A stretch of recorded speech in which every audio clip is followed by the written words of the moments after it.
प्रयागराज के पास बसे एक छोटे से गांव सुंदरगंज में एक ईमानदार लेकिन बहुत गरीब किसान रहता था, जिसका नाम रघुनाथ था और जिसे लोग प्यार से रघु बुलाते थे।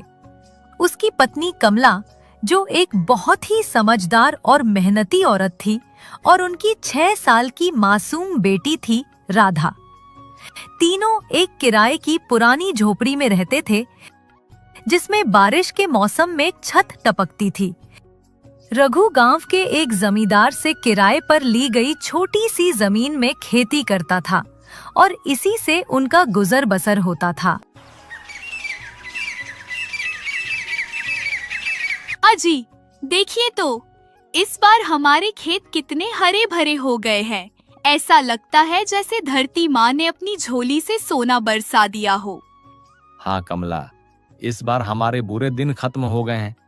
इस फसल से जो पैसे आएंगे उनसे हम मुखिया जी का कर्ज चुका देंगे और घर का किराया भी। और राधा के लिए मैं शहर से नए कपड़े लाऊंगा और उसे स्कूल भी भेजूंगा। बाबा, क्या मैं भी स्कूल जाऊंगी? अपनी सहेलियों की तरह। हाँ मेरी बच्ची, तुम पढ़ोगी, लिखोगी और बहुत बड़ी बनोगी। गांव का कच्चा रास्ता। रघु अपने कंधे पर हल और बाकी औजार रखकर खेतों की तरफ जा रहा है। तभी रास्ते में उसे रामदीन चाचा और शांताबेन मिलते हैं।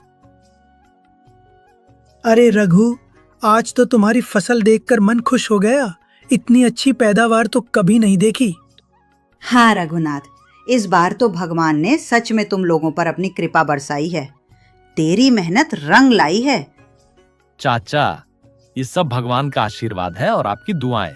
मैं तो बस मेहनत करता हूँ, बाकी सब तो ऊपर वाला ही देखता है। सही कहा रघु।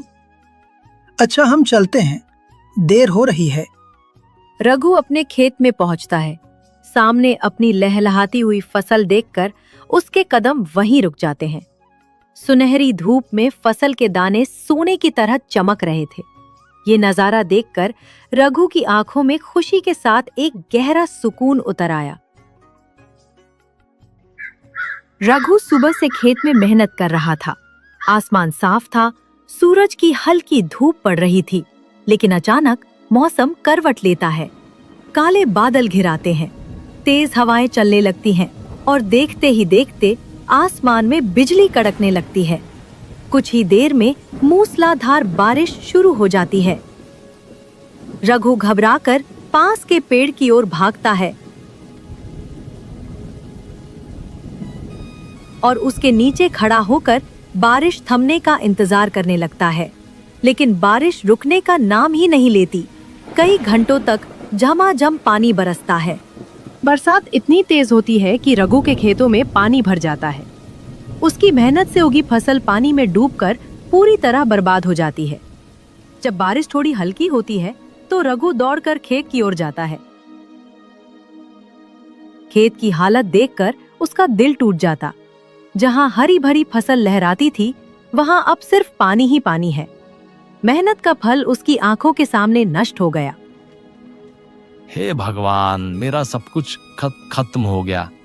ये कैसी परीक्षा है? मेरी सारी मेहनत, मेरा सारा सपना, सब कुछ बर्बाद हो गया। उधर घर पर भी हाल बेहाल है। तेज बारिश से उसकी झोपड़ी की छत टपकने लगती है।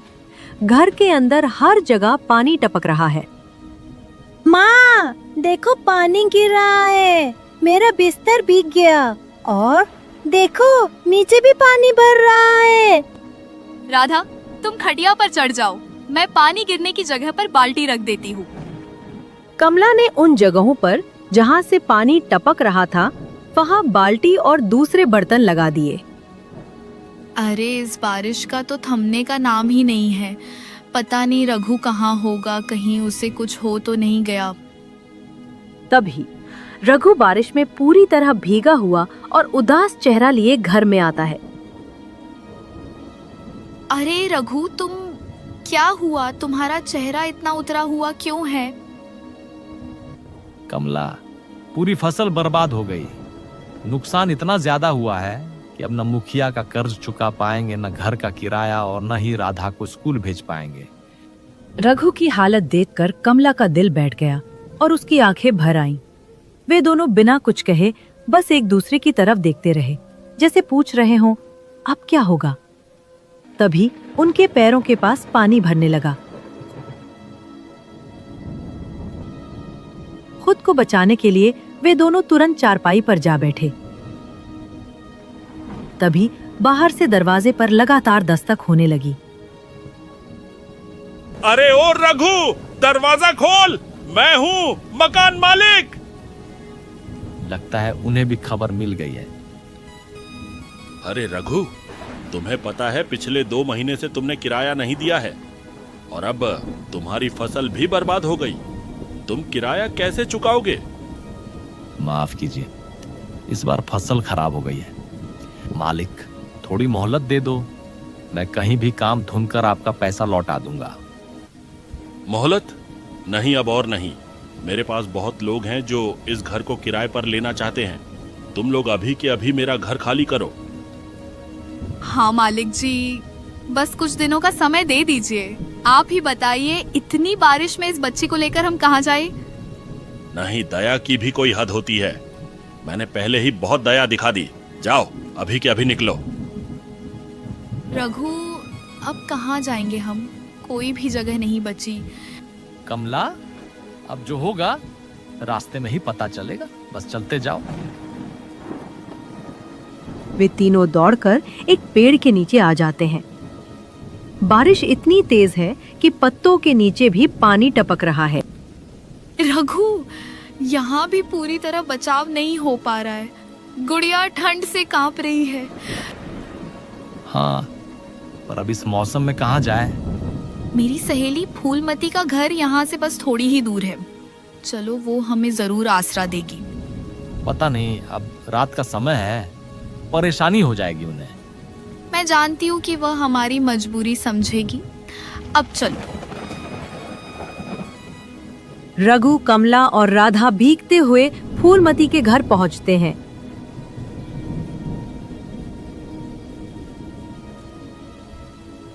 कमला दरवाजा खटखटाती है। फूलमती दरवाजा खोलती है और उन्हें देखकर हैरान रह जाती है। फूलमती ने उन तीनों को सूखे कपड़े दिए और अपने हाथों से गर्मा गर्म खाना खिलाया। दिन भर की थकान और बारिश की ठंडक के बाद भरपेट खाने के बाद उन्हें बहुत सुकून मिला। जल्द ही वे तीनों गहरी नींद में सो गए। रात भर बारिश होती रही, पर उस तूफान से बेखबर उस छोटी सी छत के नीचे रघु और उसके परिवार को एक नया आसरा और नई उम्मीद मिल गई थी। रात भर की बारिश के बाद अगली सुबह का सवेरा शांत और सुकून भरा था। रघु और कमला जागकर धीमी आवाज में कुछ ऐसी बातें कर रहे थे। रघु, अब ऐसे कब तक चलेगा? हम पराए घर में कब तक रहेंगे? कब तक हम फूलमती पर बोझ बने रहेंगे? हमें जल्द से जल्द कुछ करना होगा। हाँ कमला, मैं भी यही सोच रहा था। मैं अभी जाता हूँ गांव में काम ढूंढने। रघु तुरंत काम की तलाश में गांव की ओर निकल पड़ता है। गांव का बाजार अभी अभी जाग रहा था। इक्का दुक्का दुकानें खुली थी और लोगों की भीड़ भी कम थी। अपनी नजरें चारों ओर घुमाकर रघु ने हिम्मत जुटाई और एक दुकान की ओर बढ़ चला। भाई साहब, कोई काम हो तो बताइए, मैं पूरी लगन से काम करूंगा। अरे भाई, काम तो सब बंद है बारिश की वजह से। तू आगे देख ले। रघु एक और कोशिश करने के लिए अगली दुकान की ओर चल पड़ा। भैया, कोई काम है क्या? बर्तन धोना, सामान उठाना, जो बोलोगे मैं कर दूंगा। नहीं भाई, मेरे पास पहले से ही लड़के काम कर रहे हैं। अभी जरूरत नहीं है, तुम कहीं और देख लो। रघु मन में हिचकिचाहट और मजबूरी का बोझ लिए मुखिया की बड़ी हवेली की ओर चल पड़ा। राम राम मुखिया जी, मैं काम की तलाश में हूँ। अगर कुछ दिन के लिए कोई काम मिल जाए या थोड़ा पैसा उधार मिल जाए तो बड़ी मेहरबानी होगी। बस बच्चों का पेट भरना है। अरे वाह, आज हमारे दरबार की रौनक बढ़ाने कौन आ गया? ये तो हमारे गांव का मशहूर गरीब किसान है। सुना है इस साल तुम्हारी फसल काफी जबरदस्त हुई थी। बढ़िया हुई थी मुखिया जी, बस पानी में तैरती थी। मुखिया जी मजाक छोड़िए, घर में बीवी और बच्चा भूखे हैं। अगर आप कोई काम नहीं दे सकते तो थोड़ी मदद ही कर दीजिए। अरे भाई परेशान मत हो, लो ये रहे 10 रुपए। जाओ और अपनी बीवी को कुछ खिला देना। क्या है ना, बड़ी बड़ी बातें सिर्फ हवा में अच्छी लगती हैं, तुम जैसे लोगों के बस की नहीं। अरे रघु, तुम जैसे लोग तो बस मुफ्त की रोटियां तोड़ना जानते हैं। तुम जैसे गरीब लोग समाज पर बस एक बोझ हो। न तुम में मेहनत करने का दम है और न ही अक्ल है कुछ नया सोचने की। तुम बस रो रो कर भीख मांगते हो। अपने पैर पर खड़ा होने की हिम्मत ही नहीं है तुम लोगों में। मुखिया और उसके चमचे रघु पर जोर जोर से हंसने लगे।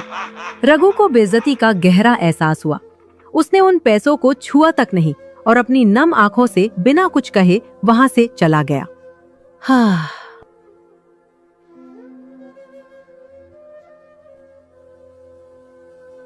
अजी आप आ गए? क्या कोई काम मिला?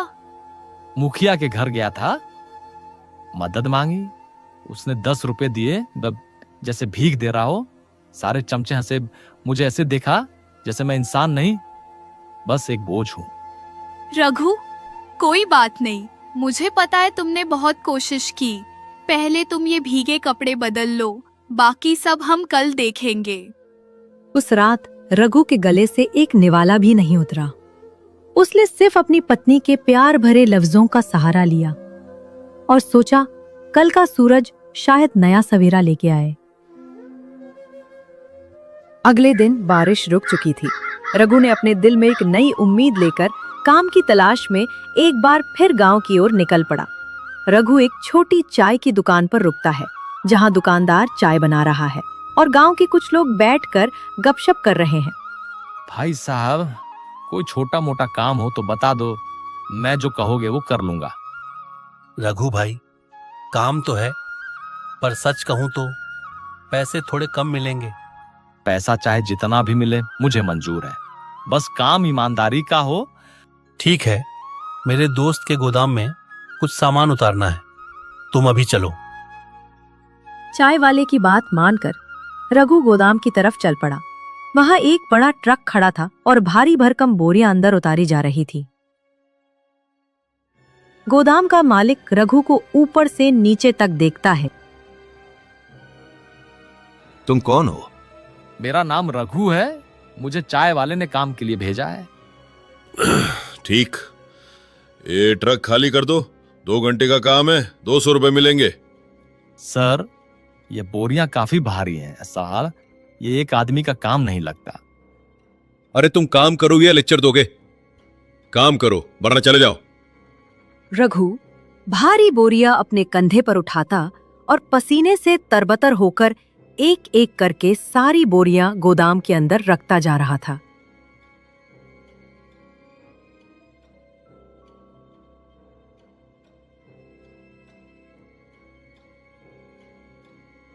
सर, काम हो गया, आप पैसा दे दीजिए। पैसे? तुमने बोरियां तो उतारी, लेकिन 2 बोरियां फट गईं। हाँ, इसका नुकसान तुम्हारे 200 में से काट लिया। तुम बस 50 रुपए लेकर जाओ। ये तो गलत है, मैं अपनी जान मार के काम कर रहा था, बोरियां पुरानी थी, मेरी क्या गलती है? गरीब आदमी का काम ही गलती होता है। ये लो पैसे और निकल जाओ। रघु के लिए यह पैसा सिर्फ रोटी नहीं बल्कि उसकी इज्जत का सवाल था। लेकिन उस दिन उसे ये एहसास हुआ कि बाजार में गरीब के पसीने की कीमत सबसे सस्ती होती है। शाम को थका हुआ रघु अपनी मेहनत से कमाए हुए 50 रुपए लेकर घर लौटा। अजी, एक बात कहूँ, अगर इस तरह काम ढूंढते हुए पूरे गांव में घूमते रहोगे तो कुछ नहीं मिलेगा। क्यों ना हम अपना कुछ शुरू करें? अपना मतलब कौन सा काम? रघु, तुम्हें याद है शहर में एक ठेले पर वो दोनों मिलकर पोहा बेच रहे थे। उनकी दुकान पर लोगों की इतनी भीड़ लगी थी कि लोग इंतजार कर रहे थे। हाँ हाँ, मुझे याद है। सुबह सुबह कितनी भीड़ लगती थी उनके पास। मैं पोहा अच्छा बनाती हूँ। तुम सुबह उसे बाजार में या रास्ते में या मंडी के पास ले जाओ, वहाँ लोग उसे खाएंगे। हम दोनों मिलकर करेंगे। कमला, और उसके लिए सामान लगेगा, चावल, सब्जी, तेल, मसाले और ठेला या बर्तन। पैसा कहाँ से आएगा? ये मेरी पायल है और ये कंगन। इन्हें बेचकर हम अपना ठेला और सारा सामान ले आएंगे। अरे ये तो तुम्हारी माँ की निशानी है। तुमने कहा था इसे जिंदगी भर संभाल कर रखोगी। रघु सुनो, निशानी तब काम आती है जब जिंदगी चल रही हो। अभी तो हमारी जिंदगी ही रुक गई है। माँ होती तो यही कहती, बेटा सोना अगर काम आए तो उसे बेच देना, क्योंकि पेट की भूख और इंसान की इज्जत पहले आती है। लेकिन मुझे बुरा लगता है तुम अपनी चीज। रघु, ये सिर्फ मेरी पायल नहीं, हमारी नई जिंदगी की शुरुआत है। बस आप एक बार हाँ कह दीजिए। ठीक है, पर मैं वादा करता हूँ एक दिन मैं तुम्हें इससे भी सुंदर कंगन खरीद कर दूंगा। अगली सुबह रघु सबसे पहले अपनी पत्नी के पायल और कंगन बेचने के लिए सुनार की दुकान पर जाता है।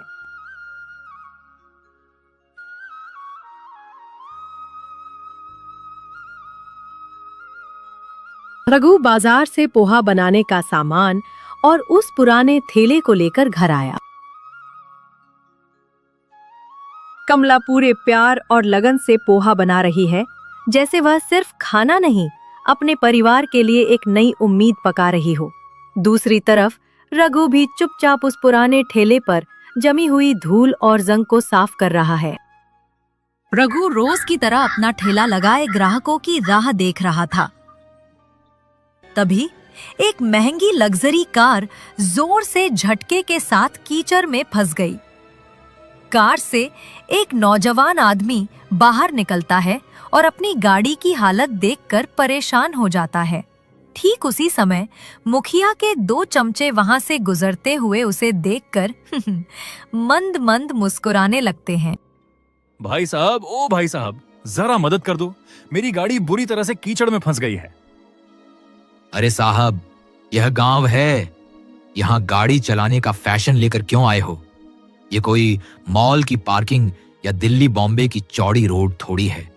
शहर के बाबू, गांव में यही होता है, कोई तुम्हारी मदद नहीं करेगा। दोनों चमचे हंसते हुए चले जाते हैं। आदित्य और गुस्से में आ जाता है। रघु दूर से ये सब देख रहा होता है। वह तुरंत मदद के लिए आदित्य के पास जाता है।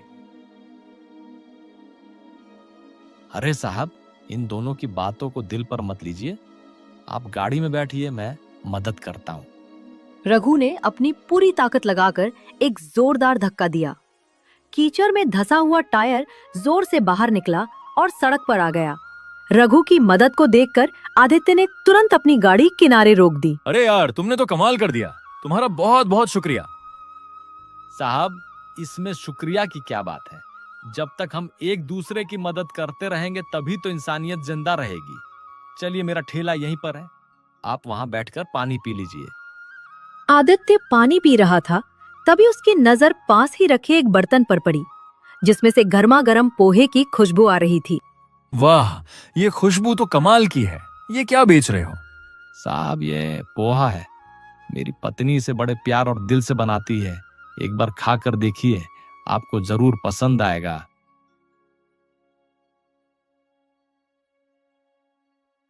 वाह, इतना स्वादिष्ट पोहा मैंने कभी नहीं खाया। तुम्हारे पोहे में तो अलग ही स्वाद है। क्या डालते हो इसमें? साहब, इसमें प्यार और मेहनत का तड़का है। जब आदित्य पैसे देने के लिए अपना वॉलेट ढूंढता है तो उसे याद आता है कि वो अपना वॉलेट गाड़ी में ही भूल आया है। अरे माफ करना, मैंने तो अपना वॉलेट गाड़ी में ही छोड़ दिया है। कोई बात नहीं साहब, जब आपके पास हो तब दे दीजिएगा। इस समय आपका पेट भरना ज्यादा जरूरी है। आदित्य रघु की दरियादिली से बहुत प्रभावित होता है। रघु, तुम बहुत दयालु इंसान हो। कभी भी मदद की जरूरत हो तो बस मुझे याद कर लेना, मैं जरूर आऊंगा। आदित्य कार में बैठकर चला जाता है। वह पूरे दिन अपने ठेले पर खड़ा रहा, लेकिन एक भी ग्राहक नहीं आया। धीरे धीरे सुबह की उम्मीद शाम की उदासी में बदल गई। तभी उसकी नजर एक बूढ़े भिखारी पर पड़ी, जो भूख से इतना कमजोर हो चुका था कि अचानक लड़खड़ाकर जमीन पर गिर पड़ा। बिना एक पल गवाए रघु अपने ठेले से भागा और उस बुजुर्ग के पास पहुंचा। अरे बाबा, आप ठीक तो हैं? बेटे, कई दिनों से कुछ खाया नहीं, भूख। रघु तुरंत अपने ठेले से एक प्लेट पोहा निकालकर उसे खिलाता है। वाह बेटे, इतना स्वादिष्ट पोहा तो मैंने कभी नहीं खाया। बाबा, क्या आपका कोई नहीं है? नहीं बेटा, इस दुनिया में अब मेरा कोई नहीं है। यह लीजिए बाबा, इसे अभी खा लीजिए और कुछ रात के लिए रख लीजिएगा। भगवान तुम्हारा भला करे बेटा, तुम जैसा नेक इंसान मैंने नहीं देखा। शाम को रघु अपने खाली ठेले के साथ घर लौटता है। उसके चेहरे पर हार की उदासी नहीं, बल्कि एक अजीब सी मुस्कान थी।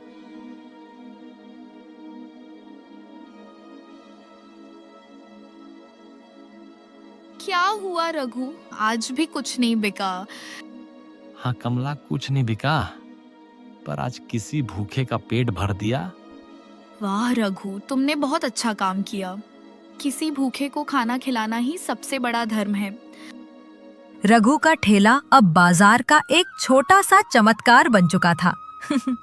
पहले जो लोग मुखिया के डर से पास नहीं आते थे, अब धीरे धीरे उसके ठेले की खुशबू पूरे बाजार में फैल रही थी। देखो कमला, ये रहा आज का हिसाब। आज भी सारा पोहा बिक गया। ये आज की कमाई है। अब घर के खर्चे की फिक्र मत करना, पोहे ने हमारी जिंदगी बदल दी है। रघु, आज पहली बार लग रहा है कि हमारी मेहनत रंग ला रही है। सचमुच भगवान ने हमारी सुन ली। अरे रघु भाई, जल्दी करो, एक प्लेट पोहा बनाओ। आज तो बहुत भूख लगी है, पेट में चूहे कूद रहे हैं। बस भैया 2 मिनट रुक जाओ, गर्मा गर्म पोहा तैयार हो रहा है। रघु भाई, तुम्हारे पोहे जैसा स्वाद तो कहीं और नहीं मिलता। कल मैंने घर वालों को भी चखाया, सब कह रहे थे, वाह क्या कमाल बनाता है रघु। अरे भाई, ये आप लोगों का प्यार है। मैं तो बस अपनी तरफ से कोशिश करता हूँ। कुछ ही महीनों में रघु और कमला ने अपना छोटा सा घर ले लिया। तुमने कर दिखाया रघु। हमारी मेहनत और तुम्हारे नेक दिल ने हमें यह घर दिया।